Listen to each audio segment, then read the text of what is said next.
Welcome back. ఒక్కో రాష్ట్రానికి ఒక్కోసారి ఎన్నికలు నిర్వహించడం వ్యయ ప్రయాసలతో కూడుకున్న అంశమనే వాదన వినిపిస్తోంది. దీంతో దేశవ్యాప్తంగా ఒకేసారి ఎన్నికలు నిర్వహించడమే మేలని కేంద్రం భావిస్తోంది. ఒకేసారి ఎన్నికలు నిర్వహించడం అంటే సమైక్య స్ఫూర్తికి విరుద్ధమేనా? అసెంబ్లీ, పార్లమెంటుకు ఎన్నికలు ఒకేసారి నిర్వహిస్తే పంచాయతీ, మున్సిపాలిటీ ఎన్నికల సంగతేంటి?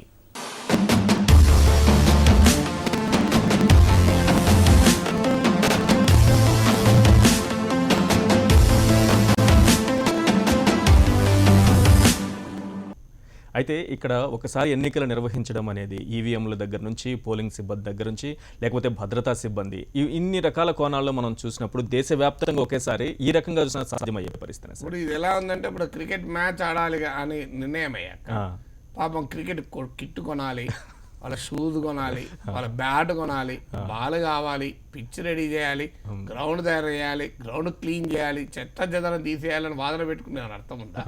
నీ క్రికెట్ మ్యాచ్ అంటూ ఉన్నప్పుడు ఇవన్నీ చేస్తేనే మ్యాచ్ వస్తుంది. అందువల్ల ప్రజాస్వామ్యానికి ఖరీదు కట్టడం అనేది అన్యాయము, దుర్మార్గం. ప్రజాస్వామిక ప్రక్రియలో బాగా ఎన్నికలు జరపలేదు. ఎన్నికలకు అయ్యే ఖర్చులు కూడా ఖర్చుగా భావిస్తే, ఎన్నికలకు పనిగా భావిస్తే మరి ఇక దేన్ని ఎన్నికలు జరపద్దు. ఇక ఇప్పుడు దానికన్నా ఇప్పుడు ఆ నియంతలు ఉంటారు సౌదీ అరేబియాలో, రాజే ఉంటాడు, 50 ఏళ్ళు కూడా 30 ఏళ్ళు కూడా అతనే ఉంటాడు. మరి అది కోరుకుందామా? ఈ తలనొప్పి ఉండదు, ఈవీఎంలు ఉండవు, ఏ ఉండవు. హాయిగా రాత్రికాన్ని మొదలు పెడితే రాజును నిర్ణయిస్తే మరి వాళ్ళే ఉంటారు, పడైపోతుంది కదా. అందువల్ల ప్రజాస్వామిక సమస్యలకు అప్రజాస్వామికమైన పరిష్కారాలు ఎప్పుడూ చూడకూడదు. ఇది ప్రజాస్వామిక వ్యవస్థలో ఉన్న ఒక అంశం. ప్రజాస్వామ్యం అంటే ఎన్నికలు జరుగుతుంది. ఎన్నికలు జరిగితే అనేది ఖచ్చితంగా దాంట్లో ఉన్న ఈవీఎంలు ఉంటాయి, అన్ని ఉంటాయి. ఇప్పుడు దాన్ని జరపద్దంటే ఎట్లా సాధ్యమవుతుంది? ఇప్పుడు ఎలా ఉందంటే, నేను అన్నం తినాలి కానీ తర్వాత బోళ్ళు తోముకోవద్దు అన్నట్టు ఎట్లుంటారు. అన్నం తింటే ఖచ్చితంగా క్లీన్ చేసుకోవాల్సిందే. సో అన్నం తింటే కానీ ఆ క్లీన్ చేసుకోవద్దు అంటే ఎట్లా పని ఉంటుంది. అందువల్ల ప్రజాస్వామ్యంలో ఎన్నికలు జరపడం అనేది ఒక ప్రక్రియ. ఎన్నికల ద్వారా ప్రజల మద్దతు పొందిన వాళ్ళే అధికారంలో ఉంటారు. దాన్ని పనిగా భావించకూడదు, దాన్ని ఒక బాధ్యతగా భావించాలి. అందువల్ల ఈవీఎంలు ఉంటే అంత వ్యవస్థ ఉంటుంది. ఇంతకన్నా దేశంలో అనేక పనికిమాల వాడికి వేస్ట్ చేస్తున్నారు కదా.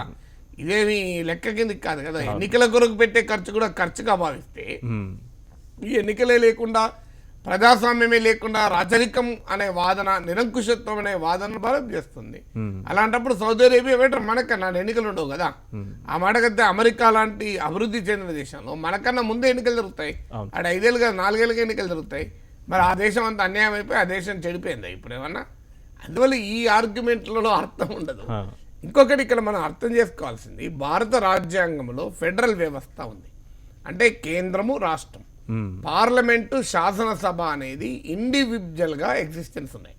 భారత రాజ్యాంగంలో పార్లమెంటు దయాదాక్షిణ్యాల పైన అసెంబ్లీ పుట్టలే. పార్లమెంటుకు అసెంబ్లీకి కూడా రాజ్యాంగమే జన్మస్థలం. అందువల్ల ఇవాళ అసెంబ్లీని, పార్లమెంటును ఒకేసారి ఎన్నికలు జరుపుతామంటే రాష్ట్రాల హక్కుల పైన కూడా దాడి చేయడమే. ఇది ఫెడరలిజానికి ఎగనామం పెట్టడం. భారతదేశ రాజ్యాంగ మౌలిక స్వరూపాన్ని మార్చే అధికారము పార్లమెంటుకు కూడా లేదు అని కేశవానంద భారతి కేసులో సుప్రీంకోర్టు తీర్పు చెప్పింది. ఆ తీర్పులో స్పష్టంగా చెప్పింది అంటే ఫెడరలిజం, సమైక్య స్ఫూర్తి కూడా భారత రాజ్యాంగ మౌలిక స్వరూపంలో భాగం. అందువల్ల ఇలా సమైక్య స్ఫూర్తికి తూట్లు పడితే రీతిలో రాష్ట్రాల శాసనసభల అస్తిత్వాన్ని, స్వతంత్ర అస్తిత్వం కాకుండా భారత పార్లమెంట్ అస్తిత్వంతో ముడిపెట్టడం అంటే it's an attack and federalism, సమాఖ్యపైన దాడిది. రేపు ఇంకొక మాట అంటున్నాను, ఓకే పార్లమెంట్, అసెంబ్లీ ఒకసారి ఎన్నికలు జరుగుతావు, గ్రామ సర్పంచ్ ఎన్నికలు మరి దానికి రద్దు చేద్దామా? 73వ రాజ్యాంగ సవరణ, 74వ రాజ్యాంగ సవరణ ప్రకారం పార్లమెంటుకు, అసెంబ్లీకి ఏ అధికారాలు అయితే ఉన్నాయో స్థానిక ప్రభుత్వాలు కూడా అంతే అధికారం ఉంది. మరి అందువల్ల ఇవాళ పంచాయతీ ఎన్నికలు ఉంటాయి, అలాగే మీకు మున్సిపల్ ఎన్నికలు ఉంటాయి, మార్కెట్ కమిటీకి ఎన్నికలు ఉంటాయి. మరి ఇవన్నీ కూడా రద్దు చేద్దామా? అన్ని ఒకటేసారి ఎన్నికలు పెట్టుకుందామా? సో అన్ని పార్లమెంట్ ఎన్నికలు, అసెంబ్లీ ఎన్నికలు, సర్పంచ్ ఎన్నికలు, ఎంపీ, మండలాధ్యక్షుల ఎన్నికలు, మున్సిపల్ ఎన్నికలు అన్ని ఒకటేసారి పెట్టుకుందామా? అందువల్ల ఇదే నా అర్థం లేని ఆర్గ్యుమెంట్. మరి వాటి కొరకు కూడా ఎలక్షన్ 3 ఉంటుంది కదా. ఇప్పుడు తెలంగాణలో రేపు అసెంబ్లీ ఎన్నికలు, పార్లమెంటు ఎన్నికలు ఒకసారి జరుగుతాయి. 2 ఏళ్ల తర్వాత మున్సిపల్ ఎన్నికలు వస్తాయి. ప్రభుత్వాలు 3 రాకుండా ఉంటుంది. ఎలక్షన్ 3లో ఉండాల్సిందే, ఎలక్షన్ 3లో ఉండాల్సిందే.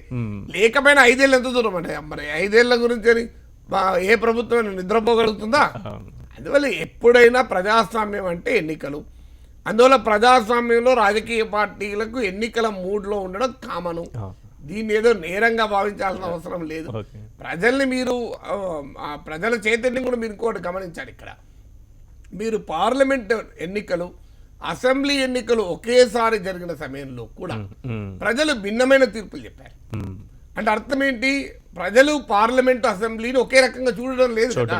ఇప్పుడు ఉదాహరణకు మీరు 2004లో ఎన్నికలు తీసుకుందాం మన దగ్గరే, ఉమ్మడి ఆంధ్రప్రదేశ్లో. 2004లో మీరు కాంగ్రెస్ పార్టీ, రాజశేఖర నాయకత్వంలో వచ్చిన కాంగ్రెస్ పార్టీకి ఎన్ని స్థానాలు వచ్చాయి? ఓవరాల్ గా పార్లమెంట్లో ఎన్ని స్థానాలు వచ్చాయి? పార్లమెంట్లో 33, నాకు గుర్తుంది 33 సీట్లు వచ్చాయి. అంటే 80% సీట్లు వచ్చాయి. మరి 80% సీట్లు అంటే 240 సీట్లు రావాలి, 235, 240 సీట్లు రావాలి. రాలేదు కదా, 200 లోపే వచ్చాయి కాంగ్రెస్ పార్టీ. అంటే అర్థమైంది, కాంగ్రెస్ పార్టీకి శాసనసభకు వెయ్యని వాళ్ళు కూడా 2004లో పార్లమెంట్కి వేశారు. 2014లో అసెంబ్లీకి వేయని వాళ్ళు కూడా బీజేపీకి, మోడీకి వేశారు. మీకు ఢిల్లీ ఒక ఉదాహరణ. ఢిల్లీలో అసెంబ్లీ ఎన్నికలు జరిగాయి, పార్లమెంట్ ఎన్నికలు జరిగాయి. పార్లమెంట్ ఎన్నికల్లో బీజేపీకి ఓట్లు వేశారు.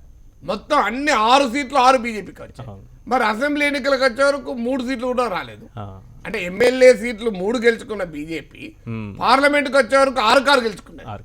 కానీ 60 సీట్లు అసెంబ్లీకి ఉంటే 3 సీట్లు వచ్చాయి బీజేపీకి. అంటే అర్థం ఏంటి? ప్రజలు ఇంత స్పష్టంగా పార్లమెంట్కి ఒక రకంగా, అసెంబ్లీకి ఒక రకంగా తీర్పు చెప్పారు.